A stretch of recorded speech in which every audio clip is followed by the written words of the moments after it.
I stress to my people, if they never fail at something, they're not working hard enough. And that holds true with those ventures that we look at for growing our business. This is episode 340 of the Community Broadband Bits podcast from the Institute for Local Self-Reliance. I'm Lisa Gonzalez. Christopher has been out on the road again. This time he was in D.C. at a launch event for Next Century City's new toolkit on broadband readiness for local communities. While he was there, he spoke with Don Patton from Oregon's Monmouth Independence Network, a regional fiber-to-the-home network that serves the two cities of Independence and Monmouth. In the past, the network has faced some challenges, but in recent years, the situation has changed, and now they've turned it around with a take rate higher than 80%. Don and Christopher discuss some of the problems that MINET has endured and the choices that led to those problems. Don describes the changes that they implemented to overcome those challenges, including a shift in their approach from utility to competitiveness. Don also talks about the need to push the envelope to keep up improvements in rural connectivity and gets into the details of their current expansion into Dallas. Now here's Christopher with Don Patton from the Monmouth Independence Network. Welcome to another edition of the Community Broadband Bits podcast. I'm Chris Mitchell with the Institute for Local Self-Reliance, sitting across from a chuckling general manager of MINET in Oregon, Don Patton. Welcome to the show. Well, thank you very much, Chris. And I was not chuckling at you. I was chuckling with you because of your enthusiasm. I appreciate that.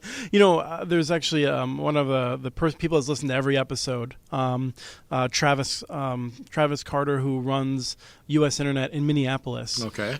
His wife is supremely annoyed by hearing that every Wednesday morning, apparently. So I ham it up a little bit for both of them. Just for her. That's right. So let's get started, and let me ask you, what is MINET? MINET is actually an acronym for Monmouth Independence Networks. Monmouth and Independence are two adjoining communities in the Willamette Valley of Oregon. Which I have to admit, the first time I saw that and pronounced it, I got laughed at for Willamette. Or Willamette, yeah, something like that. Actually, the hint that we give non-Oregonians is it's Willamette, damn it. It's one of the most beautiful places on the planet. We're about 45 minutes from the coast. We're about 15 minutes from the state capital of Salem, and we're about 45 minutes from the grand city of Portland. And MINET was one of the early networks. I'm sure you know the history. I know you haven't been there since the beginning of it, but how did it come to be that the Twin Cities worked together on this? Well, it's actually amazing that these two cities were able to pull together on a joint project because it's like many cities. Minneapolis and St. Paul have a similar kind of a Hatfields and McCoy feud going on just about everything. And that one is clearly better than the other. Oh, absolutely. Very competitive and not always, at least in the political arena, not always in a real nice fashion either. But in this particular instance, they saw a joint need. They both had the same need, and it's the traditional reason why they got started. They realized that they were going to be overlooked for broadband. They realized Western Oregon University sits in Monmouth, and they realized that they were going to be on the have-not side of the formula and said that's not acceptable. The communities did reach out to the incumbents and said, what can we do jointly with you to bring broadband into our communities? And they got the traditional answer. We'll tell you when broadband's available. We'll tell you when you need it. And they said that's not going to fly here, and chose to go ahead and build their own network. And that was, is it 2005? That was almost 12 years ago now, yeah. Yeah, so it's been quite a ways. Now, what I find interesting and what I want to talk about, there's several interesting things to talk about with you, but the thing that I really want to get out of you is the secret sauce of how you came into a network that, from what I could tell from afar, was succeeding, but barely. It was not a pretty picture in terms of repaying the debt over time. There was some struggles to get the take rate up, and after you had been there for a while, all of a sudden it seemed like things were going very well. And so I'm curious if you can just walk us through how it was when you got there and what you did. Well, I'll try to. And there is no secret sauce, first of all. It's merely rolling up your sleeves and not, if you had become what you tried to replace, to unwind that and definitely no longer become what you're replacing. And that was certainly the case with MINET. MINET had some significant debt issues because the cities chose to borrow money to pay for the original borrowing to build the network, which was a very poor business decision on the city's part, and they're very open to admitting that, but that's what they did. I'm sorry, so just to understand what that means. So borrowing money to build the network? They initially borrowed money to build the network, and then they borrowed money to operate the network, from which they were making the debt payments to the original bonds from. Right. And that's just not a good business model in any stretch or sense of the... And let's talk about why for a second. One of my understandings is that if you need to borrow money, typically it's hard to borrow money. So probably it's coming with a higher interest rate. I mean, is that one of the issues? Or is it just that there's less pressure on you to make those operating expenses pay for themselves? The latter. Okay. Because cities do enjoy the ability to borrow money at very attractive rates. Mm-hmm. Okay, so that's the issue then, is that they didn't have the right incentives to really dig into their business model to make sure it could stand on its own 2 feet? Well, I think the very original business model probably applied, but the operation was poorly managed, quite frankly, from the get-go. As with so many municipal projects, there was too many political hands in the kitchen. There were too many government employees attempting to operate a business that a government certainly has and should invest in doing it in some form of partnership, but they got absolutely no business operating it. Mm-hmm. And one of the very first things that I had to do was wrestle away the operating influences from the cities and from the political aspects of the cities. Mm-hmm. And so one of the things that we often see is a marketing challenge. That's that in particular cities do a fine job operating electric utilities, water utilities, and things like that.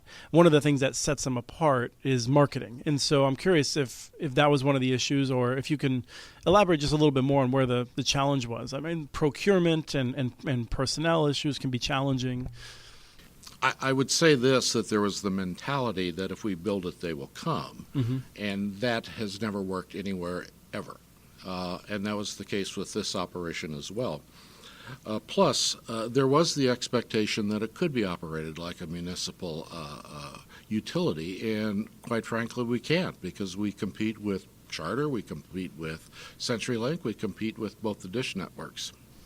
Right, I remember that from one of the talks you gave. You don't like calling this a utility. This is one of the sort of the downfalls of the English language, I think. The term utility means something different to everybody, and so a lot of the arguments sort of go past each other. But for your point of view, you really have to understand that you're in a competitive environment. Absolutely. It has to be operated exactly like in a competitive environment, because in fact it is. Mm-hmm.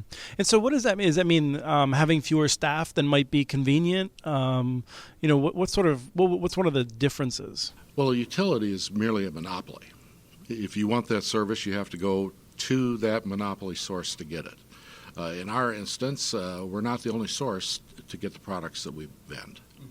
So the difference between operating as a utility, certainly that's the experience from the consumer's point of view. But if you're running the operation, how do you run it differently? Is it that you just can't afford? Because this is one of the things I'm curious about. Municipal networks that have struggled, in my experience, one of the things is they have too many people, which drives their operating costs too high relative to their revenues. Well, I think there's a natural tendency to have built-in inefficiencies in a utility.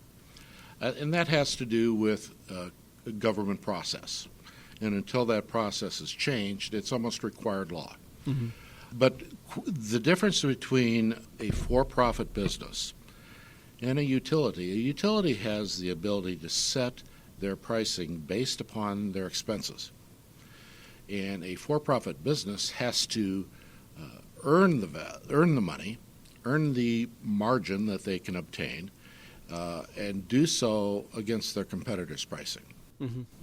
But quite frankly, one of the things, and you're correct, one of the things that I had to correct when I got out there was a bloated staff, an inefficient staff, and make the operation as absolutely as efficient as we could possibly make it, and do it very, very quickly. Because MINET was on the slippery slope. This actually reminds me a lot of the Chattanooga story. It's something that they did before they got into the telecom business. They significantly reduced their FTE staff, and they improved on every single metric that they were tracking. And so it's this same sort of culture shift away from the idea of a utility and into a more nimble, competitive enterprise. Exactly. And until our most recent expansion endeavor, we have been operating with we've been able to bring the customer count up. I'm very proud to say we've been able to bring the customer penetration rate up to in excess of 85%. And that puts you in like the top 5% of municipal broadband, from what I understand, take rates. Indeed it does. But far more importantly, we're able to hang on to it. We didn't just reach it by lowering prices or throwing some shiny special out on the marketplace. We just earned it the hard way with good old customer service and making sure that we were talking to everybody that could possibly be our customer. But the point I wanted to make was, as far as efficiencies, is we support somewhere between 56 and 5,800 customers in our legacy markets of MINET, Monmouth, and Independence. For the longest time, we did that with 14 FTEs, full-time employee equivalents. In our industry, that is tremendously low. That's there's companies even in Oregon that have municipal roots that have that customer count that are needing 50 to 60 employees to do that same. So the secret sauce, you haven't said it officially, is you kidnapped all of the children in the town and told their parents they had to sign up for your network before they could see them again, right? Well, yes, we did do that. No. The secret sauce is this, is we applied business acumen in everything that we did. So that also, I can see that getting to 70, 75%, in excess of 85%. Is this a matter of hometown pride that then emerged to put you over the top? Well, we certainly tried to take advantage of it if in fact we could take advantage of it. If in fact people felt guilty not supporting their hometown entity. Right. But, that's very, very difficult to quantify. Even as many questions as we ask every customer as to why they're there to become our customer or why they're there to leave us as a customer, some things are just impossible to quantify, and that's very hard to do. But if we were able to do it, we were certainly trying. I think we closed out December at 87.3% penetration rate. And we have absolutely current counts on available passings. So we know that our penetration rate is extremely accurate. But one thing to remember is that with the other 12 or 13% that we don't have available to us, by and large, we really don't want them. I mean, we'll continue to try to get them, but most of them have been our customers at one time. And in fact, they're probably still in our system. They just happen to be in our accounts receivable system because they forgot to pay their bill. Sure. And that's why we don't really want them back. Right, that's a hard case. And, there's also another 4, 5, 6, 7% of the available customers are always going to be chasing that next shiny object. They'll be our customers sometimes they won't be. Mm-hmm. I interviewed Doug Dawson last year, and he had said that you guys one of the things you were doing was recruiting farmers to the area. Now, you're in an area that's, you're outside the state capital, but it's still fairly rural. It is. And so one of the things you're trying to do is to use your system to see what you can do on the farm, from what I understand. One of the things that we are trying to do is to not, at today's meetings, today's symposium, we're talking a lot about thinking outside of the box to make rural broadband more successful. And quite frankly, thinking out of the box isn't going to get it done. You got to blow the box up. Okay. There can be no boundaries even in your rearview mirrors. And we're looking at doing anything and everything that we can possibly do to not only attract new potential customers into our system or to attract businesses into the communities as well. If that includes putting mobile devices on hops and wine grape trucks and bringing them through the community so we can have them ping through our system to report the quality and condition of those crops, we're trying it. Mm-hmm. You know, one of the things that I hail originally from South Dakota, and we had a governor that was notorious for saying, just do so, even if it's wrong, go do something. Sure. And we, MINET, have that attitude in spades. You know, I stress to my people, if they never fail at something, they're not working hard enough. And that holds true with those ventures that we look at for growing our business.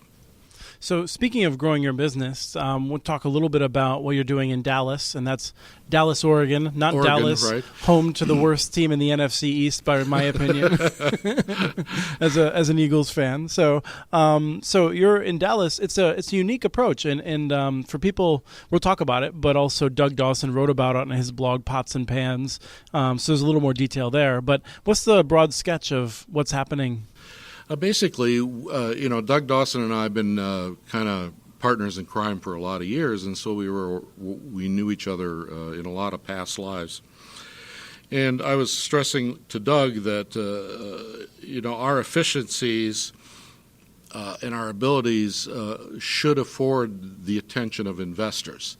And Doug at the same time was talking with some institutional investors that were looking for new growth opportunities. Investors that were traditionally building prisons and schools and leasing them back to states and counties. We're looking for new investments because, quite frankly, we as a nation aren't building more prisons. And all the schools were built 10 or 12 years ago that are ever going to be built because brick-and-mortar schools are going by the wayside as a result of data, right? Broadband.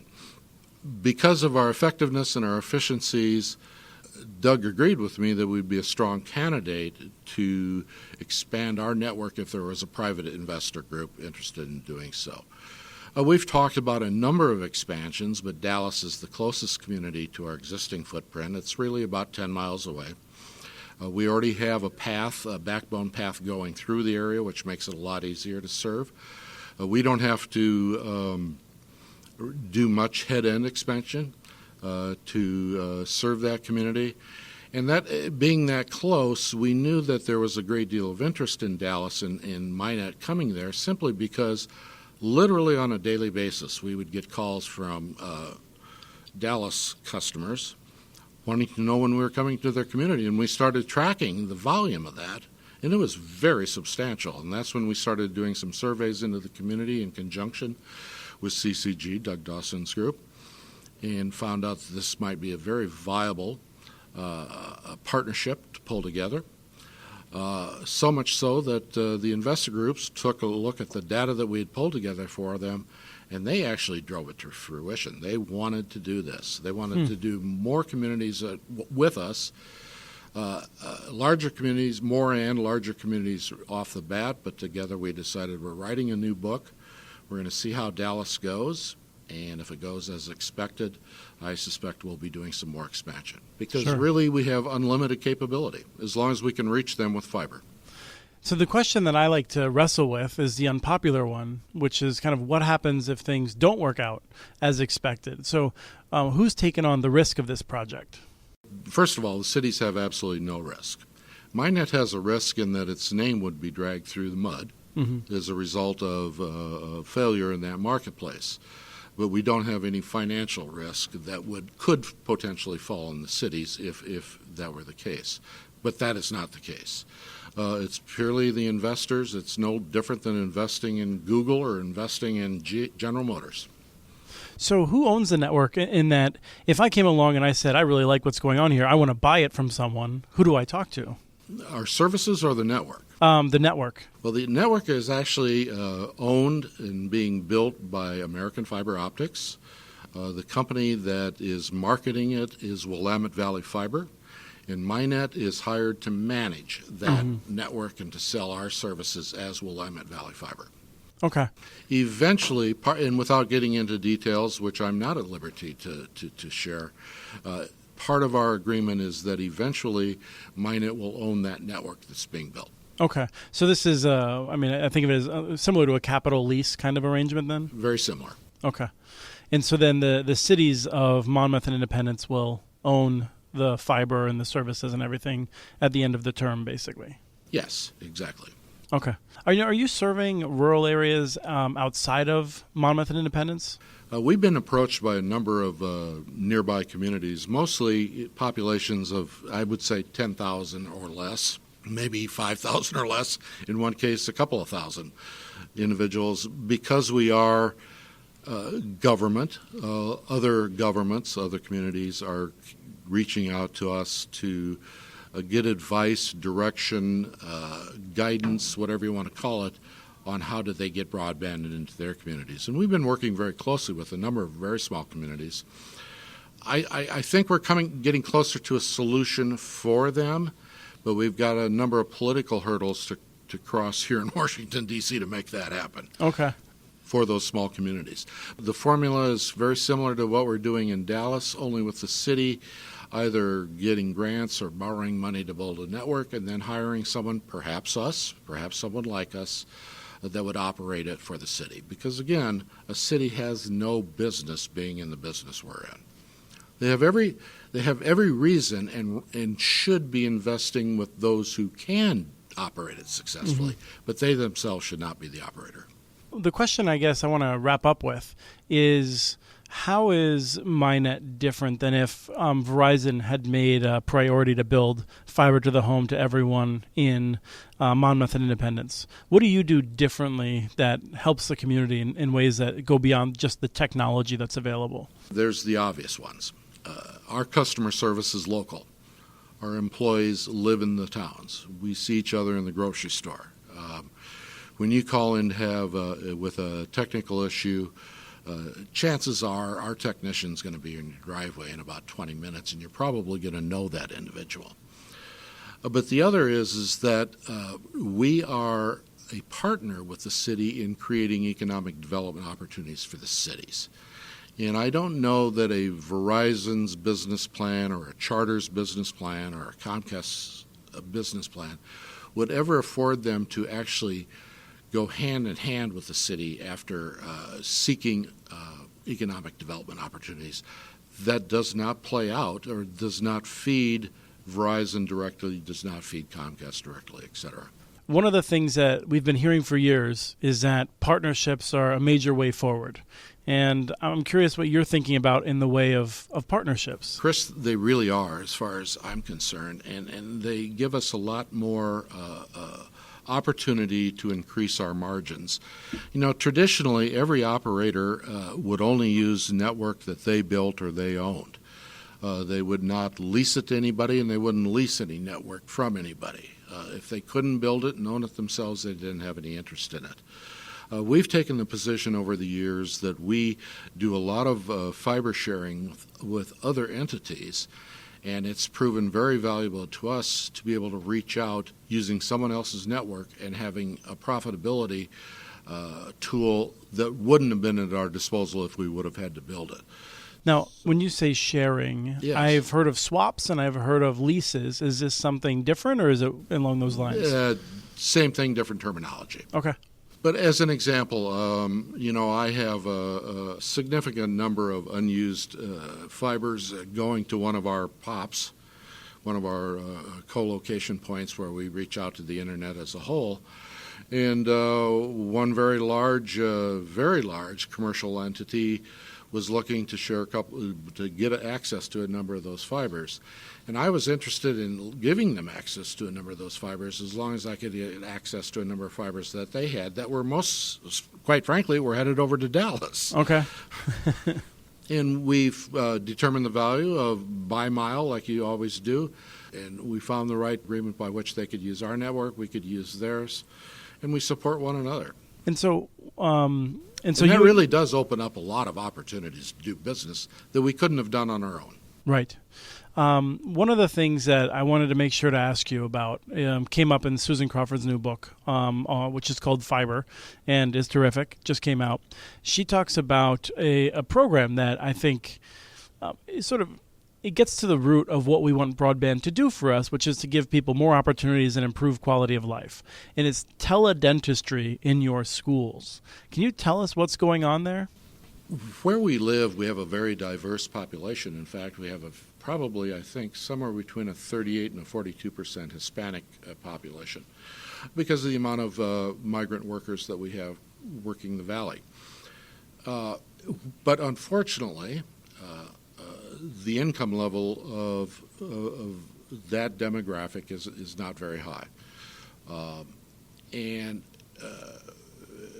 we've worked very closely with Central School District, one of the largest school districts in the state of Oregon, by the way, individual school districts in the state of Oregon, to bring telehealth into reality so that the children would have access to health care. At that time, we weren't able to get an interest from our regional traditional health partners. We were able to get an interest from dental providers, and we actually have a teledental clinic set up for Central School District, which, to give you an understanding of Central School District, they have a near 68% free or reduced lunch participation. And these children are able to come in and actually receive dental services via no charge. And this is remarkable. I mean, they both have information about whether they have a cavity or not, but they also use a procedure that allows them to have the cavity filled with very little pain, no drilling, by people that are able to, they're I don't know exactly what their title is, but they're not full dentists, so there's a lower cost for them to work for the school or work for this program. That's exactly right. And because this is another thing that a small town, a small entity such as ourselves, when we're engaged with the community, we actually sat down with the school district and determined what would be needed in conjunction with the teledentistry program as far as bandwidth, and we decided to build fiber directly into the building that was providing that so that we would have no latency, no bog down, because it is a high bandwidth pig operation. And for the other providers, the traditional providers in the community, which would be Charter or CenturyLink, getting them to build to that entity probably isn't ever going to happen. Right. Well, then the final part of it, which I know you're not an expert in, but I'm guessing you may have a sense of the impact on the community, is that a lot of these children would have been trying to go to local dentists with Medicaid dollars. A lot of dentists either have a long waiting list or struggle to deal with Medicaid patients because of the reimbursement rate. And now those dentists can use their time to work with patients on that have more significant problems. And the kids that just need a routine exam or basic cavity filling, they're not sort of in line at the dentist when other people may need to get that spot. That's exactly right. And quite frankly, what drove my decision to participate in it and to absorb some of the economic costs of building it correctly for the school district was that while, they may be doing it with state subsidized dollars, more likely than not, they would avoid dental service altogether. Sure, right. And that just leads to more problems. That just breaks my heart that children would have to go through life like that. Right. It leads to all kinds of problems. And so these are the kinds of outcomes that I love to see. I mean, it's easy to talk about, we have lower prices and we have good local customer service. But here you're giving these kids much more opportunities, and they're going to do better at school not having a toothache every day if they're having a problem. That's exactly right. Yeah. Well, thank you so much for taking the time while we're here in D.C. for the Next Century Cities bipartisan tech event. It's been a good day, and tomorrow, which will have been in the past by the time people listen to this, but you're going to help launch the toolkit for Next Century Cities. Yeah, I'm looking forward to it. And Chris, thank you very much for taking the time to talk with me. All right, thank you. That was Christopher with Don Patton from the Monmouth Independence Network in Oregon. We have transcripts for this and other podcasts available at muninetworks.org/broadbandbits.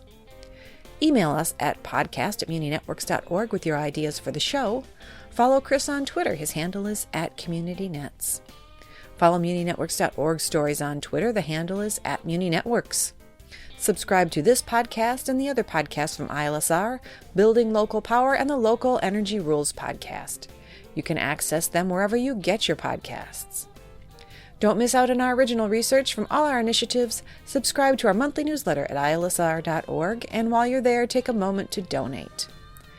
Thank you to Arnie Huseby for the song Warm Duck Shuffle, licensed through Creative Commons, and thank you for listening to episode 340 of the Community Broadband Bits podcast.